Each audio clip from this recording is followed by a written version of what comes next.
What's up everyone, Darcblade here with a hunter's guide to all the endemic life in Monster Hunter World Iceborne. In this video we're going to go over all of the pets available in the new expansion.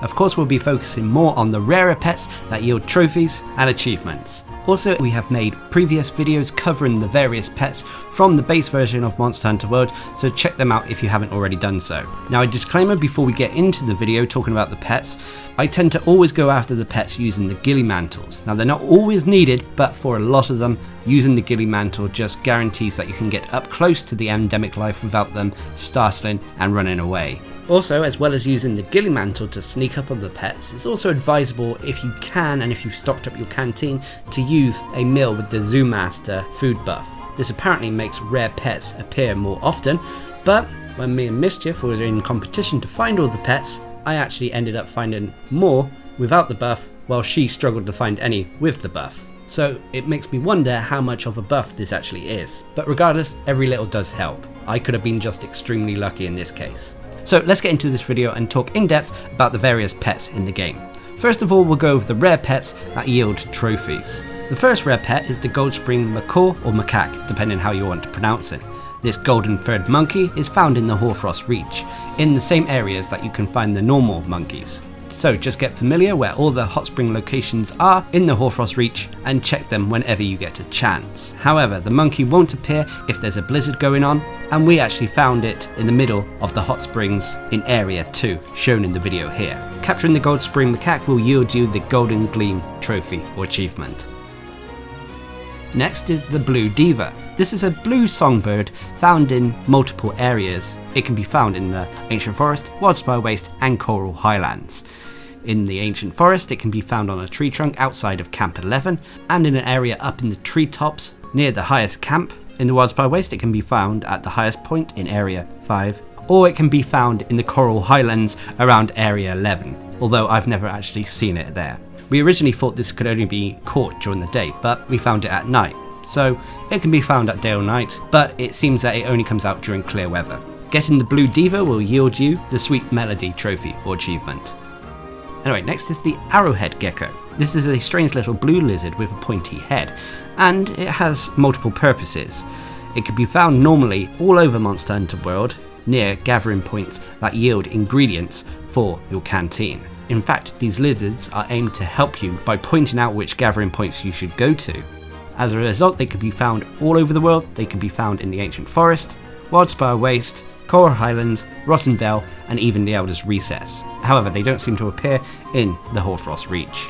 The best way to get these to spawn is during upsurges. So when you're going on an investigation, expedition, whatever, if there's an upsurge of a particular gathering point, then there's likely you'll be able to find an Arrowhead Gecko, as well as stock up your canteen if you haven't already got the ingredients. Catching the Arrowhead Gecko will also yield you the Friendly Pointer trophy or achievement. The next rare endemic life or pet is the Sealords Crest fish. This is the only new fish related to any trophy or achievement. This is found in Area 8 of the Hoarfrost Reach. It is also only available at night, so if you do what I do in the video, simply go from camp. I believe the closest one is in the west. Anyway, head out of the camp, head down into the caves to the underground system of the Hoarfrost Reach, and you'll find a pool of water. If you look, you'll see a large fish that has an antenna on its head, similar to how anglerfish look in real life. Anyway, you can clearly see it. It is very large compared to the other fish there, and if you do see it, simply pull out your fishing rod and get to fishing. Catching it will yield you the Submerged Mystery trophy or achievement.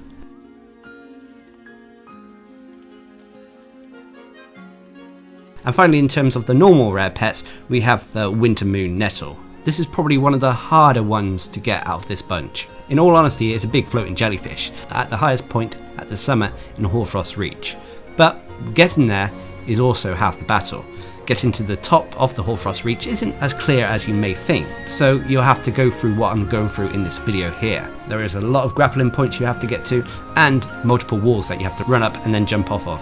There's also geysers you have to make use of, and in all honesty you can do this easier if you use the glider mantle, but it's not necessary. But anyway, be aware though that there are multiple points when you're going through this route that you can potentially fall down and have to start all over again, so be aware. It may take you some time getting used to this route, but once you got it down, it shouldn't be too tricky. Anyway, the winter moon nettle itself, like I said, is a big floating jellyfish. It only seems to come out at night and in clear weather. There is even a way apparently that you can see the floating jellyfish from the ground floor from near Camp 15, but I've never actually seen it myself. As you're getting near the summer, if you should see a swarm of the moon slugs, which are the smaller jellyfish, this normally indicates that the larger one is present. But anyway, head to the top and then eventually, hopefully, fingers crossed, you should find the winter moon nettle.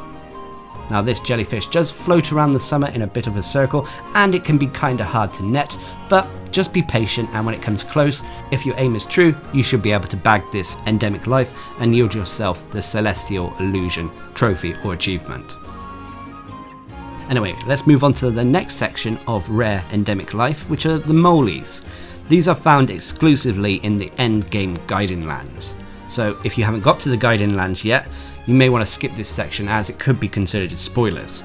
So the Guiding Lands is divided into 4 areas, each representing an area from Monster Hunter World. So you have the Ancient Forest, Wildspire Waste, Choral Highlands and Rotten Vale. Now in each of these zones you can find these little mole creatures called molies. Each region seems to have 2 locations that you can find these rare pets. In the Ancient Forest they can be either found at Area 6, near a herb shown in the video here, or they can be potentially found in Area 7 after crouching down and going through some undergrowth. Again, they'll be surrounding a herb. Anyway, once you see them, grab your catcher net, make sure you're wearing your ghillie mantle and bag yourself some moles. So next, head on over to the Wildspire Waste area. Now again, there are 2 areas you can find them in. First of all is Area 8. These ones are pretty easy to spot, you can even do it with your binoculars. Head over to the entrance of the Wildspire Waste area and look directly into Area 8 around a mite seed. Here you'll normally see the molies lined up, and if you spot them, just simply head over to where they are and bag yourself one. Alternatively, they can be found in Area 9, just follow the directions in this video and they'll be clustered around a herb again. For the next area, head over to the Rotten Vale. Again, there are 2 spots which you can find the moly in. First of all is Area 12, they can be found in the sort of only grassy area surrounding an ivy plant. But considering the environment in the Rotten Vale is quite brownish, they are camouflaged quite well in this area. They can also be found in Area 11, just simply go to the highest point near where the Devil's Blight Mushroom is and you should potentially see the moly lined up near it. And then finally is the Choral Highlands area. Again, the moly can be found in 2 locations, Area 10 and 11.